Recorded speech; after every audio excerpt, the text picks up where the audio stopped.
Good morning. Today I will teach you moral science. Values for life. This is your book.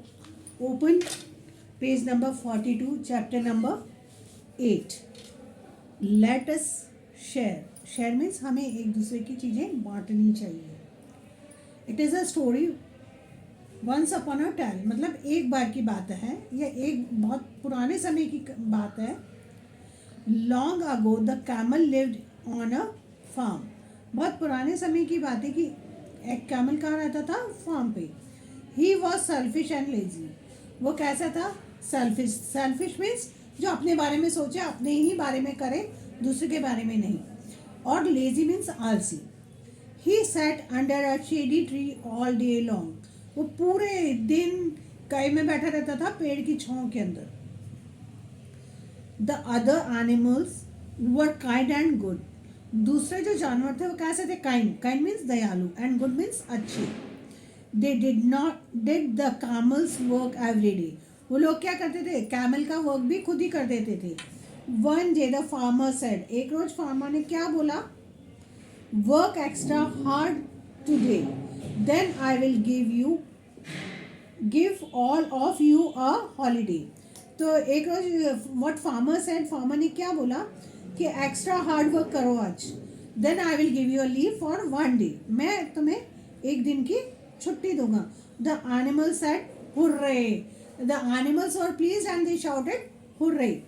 The animals said hurray. Is that clear? The donkey had a large bundle of clothes.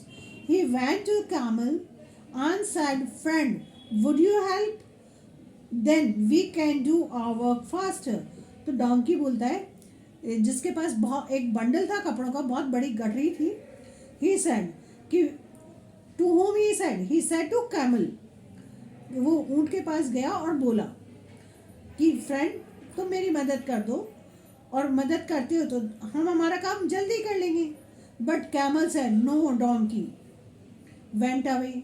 लेकिन क्या बोला camel ने, no. और ये सुनने के बाद donkey went away. वहाँ से डोंकी चला गया. The cat went to the camel and said, friend will you help me to catch the mice at the burn.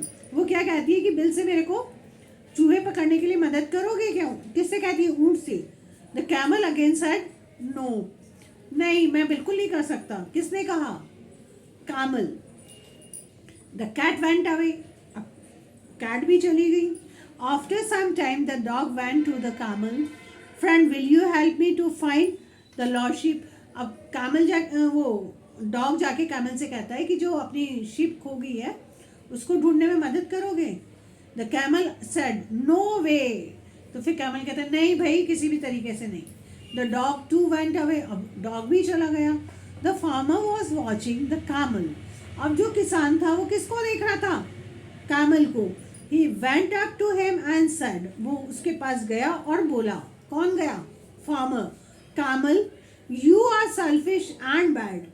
क्या बोला कि तुम सेल्फिश और गंदे हो. बैड मीन्स गंदे और सेल्फिश मीन्स स्वार्थी.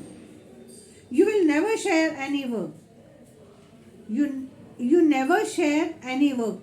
तुमने कोई काम ऑन द फार्म पे कोई काम ही नहीं करा. सबने बोला लेकिन तुमने नहीं करा. You will do everyone's work or else you will leave the farm. या तो तुम सारा काम करो और नहीं तो यहाँ से जाओ. द नेक्स्ट डे वॉज दो फॉर द कैमल. अब दूसरा रोज बहुत कठिन टाइम था कैमल के लिए. By the end of the day. क्या था, डे का एंड था. ही रियलाइज्ड हिज मिस्टेक. उसे अपनी गलती का एहसास हो गया था. He went to the farmer and to apologize and promised to share in everyone's work. अब उसको क्या हो रहा था, he was apologizing, मतलब उसको एहसास हो रहा था किसका, अपनी गलती का. And he promised, और उसने क्या प्रॉमिस किया कि मैं सबका काम करूँगा. किससे प्रॉमिस किया, फार्मर से. And the camel continued to live on the farm happily. और जब उसने ये प्रॉमिस कर लिया और अपनी गलती रियलाइज कर ली, तब जाके वो फार्म पे लगातार रहने लगा. Farmer told him to live on the farm when he apologized his mistake. So children, the moral of the story is that we should help others. We should not be selfish.